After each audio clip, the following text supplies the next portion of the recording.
The moment the cameras began to roll, Meghan Markle's pre-recorded whisper, "Make sure they cut that part," was already irrelevant.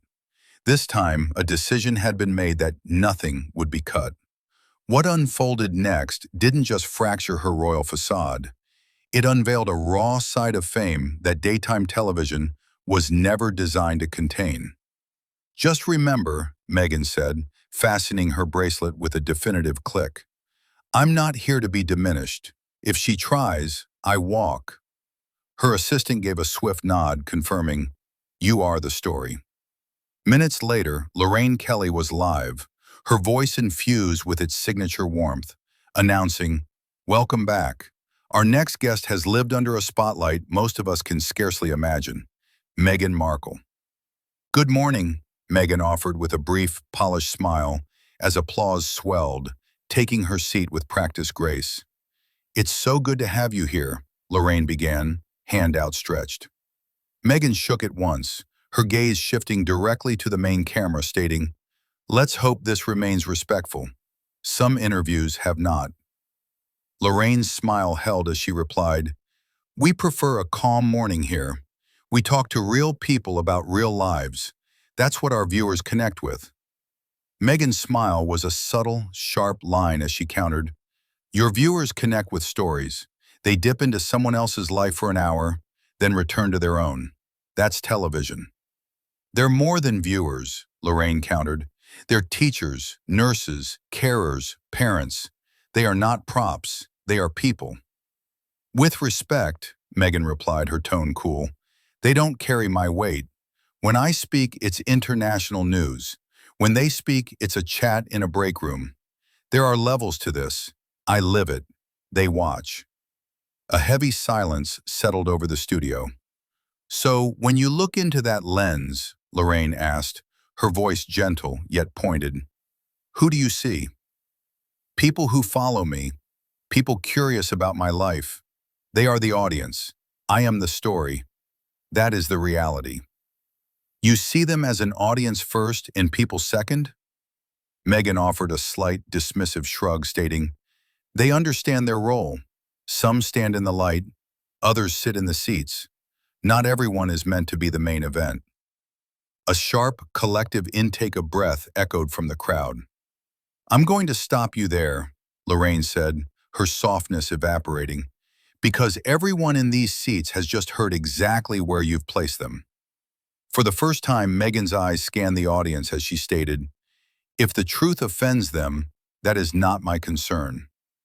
Before any dramatic exit, before any microphone could be torn away, one fact was already crystal clear.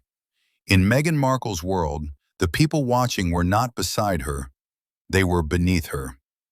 Lorraine held her guest's gaze, the cozy pretense gone, and said, "Just so we are absolutely clear, when you say the truth, you mean your truth, your perspective. And that perspective has just categorized millions of people as what? The background?" Meghan's eyes narrowed as she clarified, "I mean the truth that there are people who lead global conversations and people who comment on them from their sofas. It's not an insult, it's the structure of this industry."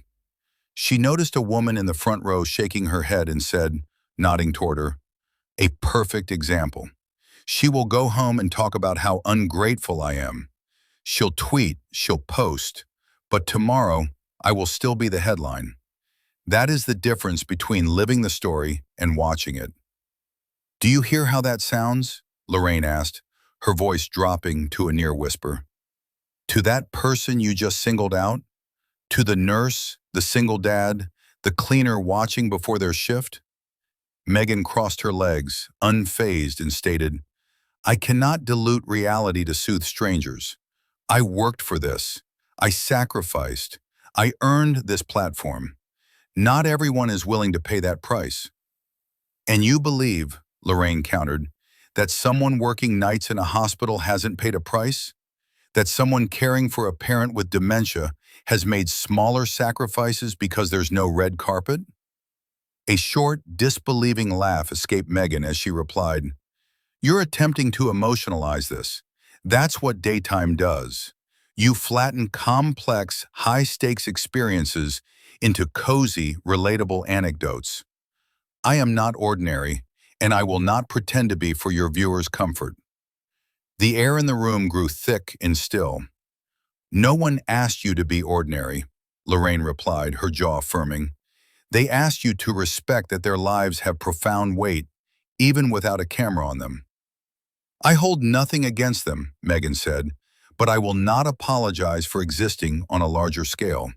Some people were born to watch. Some of us were born to be watched. That is all I am saying. In the control room, a hushed voice muttered, "Is she hearing herself?" Lorraine didn't blink as she asked, "And you don't think that stating that here to this audience might be the moment they decide they are done watching?" A flicker of pure irritation finally crossed Meghan's face as she declared, "If this is devolving into an attack, then this was a mistake." With that single sentence, the power in the studio shifted irrevocably. "A mistake?" Lorraine repeated, calm as still water. "Because I questioned how your words would land with the very people who support you? Because you are framing me as ungrateful and arrogant," Meghan shot back, her eyes hardening. "I came here to discuss global initiatives, and instead, we are trapped in an emotional debate about the people back home." "The people back home are the reason this show exists," Lorraine stated, her tone leaving no room for argument. "They are the reason that camera is pointed at you. You continue to speak of them as if they are set dressing in your narrative." Meghan's smile was sharp and mirthless as she stated, "They are viewers. They know what they are. They tune in, they tune out. Tomorrow they will be captivated by someone new. That is the mechanism." "And you don't believe they are owed basic respect while they're here?" Lorraine pressed. "You don't think categorizing their lives as smaller crosses a line?" "I never use the phrase smaller lives," Meghan retorted swiftly. "You are putting words in my mouth. A classic media tactic. Twist, inflame, and sell." "You said," Lorraine answered, unwavering, "that some are born to watch and others to be watched. That implies a hierarchy of value, whether you use the specific phrase or not." Meghan leaned forward, all pretense of civility gone, and seethed. "What this sounds like is you engineering a viral moment. You provoke, I react, you get your headline. I did not come here for that." "This show has been on the air longer than most headlines last," Lorraine replied evenly. "We endure because we treat our viewers as people, not metrics on a screen." Meghan's jaw tightened as she shot back. "I have endured scrutiny you cannot fathom. You sit in this cozy studio and presume to understand. You do not." Lorraine raised a hand, a quiet command, and said, "Please do not patronize me. I have sat in this chair for decades. I have witnessed rises, falls, reinventions. Those who last are the ones who never forget that the audience is made of human beings, not data points." A murmur of agreement rippled through the crowd. Meghan heard it and laughed, a brittle, sharp sound declaring, "There it is, the pile-on. You turn them against me, then act shocked when I call this hostile." "No one turned them," Lorraine said. "They listened. They heard you. They are reacting. Is that not the attention you said you wanted?" Meghan's eyes flashed with fury as she stated, "I wanted a platform, not a lecture from a morning host in a room of strangers who believe they know my life."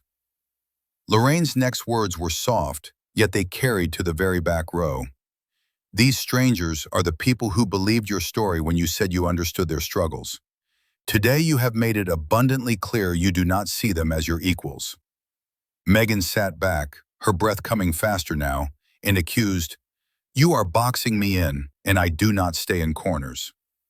Lorraine didn't flinch, replying, "Then stand up, but do not pretend you were pushed." For a suspended moment, the studio held its breath. Then, with deliberate slowness, Meghan's hand moved to the microphone wire clipped to her dress. Lorraine watched the movement and said evenly, "Meghan, if you remove that, this conversation ends. Are you certain that is the image you wish to leave?" Meghan's gaze was icy as she replied, "What people see has been twisted my entire public life. This time they will see precisely why I walked away." "You are walking," Lorraine clarified, "because I asked you to show them respect." Meghan stood, the motion so sudden a camera operator jolted as the microphone wire tugged sharply at her blouse. "You are putting words in my mouth," Meghan snapped. "You are painting me as a villain because I dare to state my life is different. It is different. I worked for this. I bled for this. They did not." A low, rolling sound moved through the audience. Lorraine remained seated, looking up at her and said, "No one denies your path has been difficult. No one denies the unfair treatment from parts of the press. But you walked in and told ordinary people they were born to watch you. If you cannot understand why that wounds, then perhaps the issue isn't the headlines." Meghan pointed a finger toward the cameras and declared, "This is precisely why I left certain media environments behind. You smile, you nod, and then you stab. I have sat with the biggest names in American media and never been disrespected like this." "Perhaps," Lorraine answered, "they never asked the necessary questions." Meghan's face flushed as she hissed, "Do you know who you are speaking to?" "Yes," Lorraine said, her voice soft yet unyielding. "A guest. And like every guest on this sofa, you are not above the people who watch this show." The audience erupted into instinctive, thunderous applause. Meghan's head whipped around, disbelief etched on her features, as she scoffed, "Oh, please, clap if it makes you feel significant. Applaud because for 1 minute you get to pretend you are on my level." The clapping faltered, stunned into silence. Lorraine's expression shifted entirely, the last vestige of warmth gone, replaced by hardened resolve as she stated, "All right, that is enough." Meghan laughed, the sound brittle, and retorted, "You don't dictate when this is over for me." "This is my studio," Lorraine stated.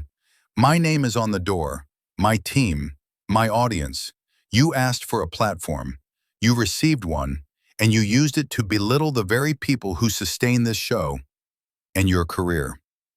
With a final, violent tug, Meghan ripped the microphone from her clothes, the pop screeching through the speakers as she spat, "I will not stand here and be humiliated by a daytime host.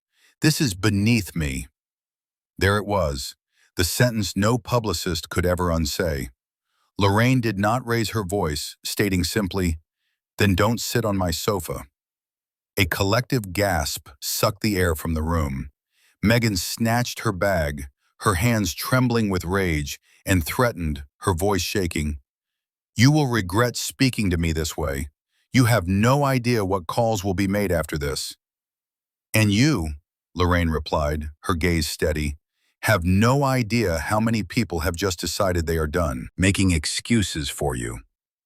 Meghan seemed to search for a final, crushing retort. Finding none, she turned on her heel, the sharp click of her footsteps echoing as she strode off the set, the door closing behind her with a definitive thud. The cameras did not cut away. For the first time in the show's long history, Lorraine Kelly stood alone in the center of a live broadcast, surrounded by a stunned, profound silence, as every person in the room waited, watching to see what she would do next. She stood motionless for a long, perilous moment, microphone in hand, the studio transformed into a courtroom awaiting a verdict.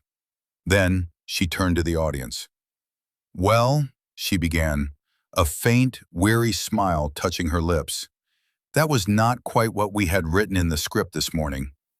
A wave of relieved laughter broke the tension. "I want to say something," Lorraine continued, her voice regaining its strength. "Not about her, about you." The room fell utterly silent. "You woke up early. Some of you came straight from night shifts, others before long days. You traveled here. You waited in line. You sat in these seats. You have given us your time, and your time is the most valuable currency there is." She glanced at the empty chair and continued, "Whatever anyone who sits on this sofa may believe, you are not beneath them. You are not just an audience. You are people with lives, with bills, with love and loss and immense responsibility. This show exists because you choose to invite us into your day, not the other way around. This time, the applause was not just loud, it was cathartic, it was validation. I will not apologize, Lorraine declared, for defending you when someone speaks of you as background noise. If that costs us an interview, I can live with that far more easily than I could live with my own silence. People rose to their feet, not in a frenzy, but in a solid, unified show of respect. In the control room, a producer stared at the monitor and said, "It's already being clipped.